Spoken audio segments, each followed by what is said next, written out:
Smurfs: The Lost Village is Sony's attempt at making a good Smurfs movie. Because the last two sucked. They weren't the Smurfs. They weren't. I don't even know what they were. They were not good though. And they're finally trying to represent the Smurfs in the right way. And in this movie, we have Smurfette trying to find her place in the world, while also going to find a lost village with a couple other Smurfs, and to warn them about Gargamel, who's going to go take them and use their essence to get power again. It's kind of the same story as the first two with Gargamel, but they took what worked from him in those movies, the little that did, and used it in this movie. Because this is a pretty satisfying Smurfs movie. I like Smurfs. So that tells you what this review is coming from. This is coming from a Smurfs fan, someone who watched Smurfs at a young age and really enjoyed it. This is the Smurfs. It's the Smurfs. That's the highest credit I can give this movie. It represents the Smurfs pretty well. It has some decent humor at times. Actually, the bad jokes are in the trailer, so it's kind of funny. I don't know. All the jokes that don't work are in the trailer, and it's like reverse, like your usual comedy. All the good jokes are actually in the movie that you'd never see them in the trailers. There's one Smurf that made me laugh really hard. I'm just gonna say what it is because it's funny either way. It's table eating Smurf.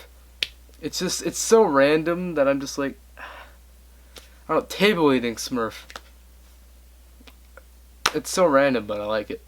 But yeah, the animation is really good. It's all animation. There's no live action, thank God. But yeah, it's all animation. The voice acting is pretty decent. Demi Lovato plays Smurfette, which is interesting. But this is really Smurfette's movie. This is about her finding her place in the world, being the only girl with the Smurfs, and you kind of see where it's going. It's predictable, but it works as a kids' movie. I mean, it's a movie made for 7-year-olds about the Smurfs, and it's made for Smurfs fans such as myself. And it's the Smurfs. It follows the formula. It's basically a 90-minute version of the Smurfs. It's funny most of the time. It's paced pretty well. It's fun. It has some decent action. Has a couple good heartfelt moments. A really stupid ending. There are problems with this movie, yeah. Like, as I said, it's predictable. The ending is just stupid. Predictable, but stupid nonetheless. The way they do a certain thing.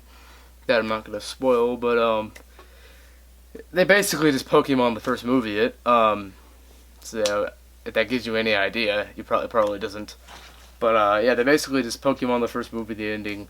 It's pretty stupid. There's a lot of pop songs that don't fit, and they do play this song.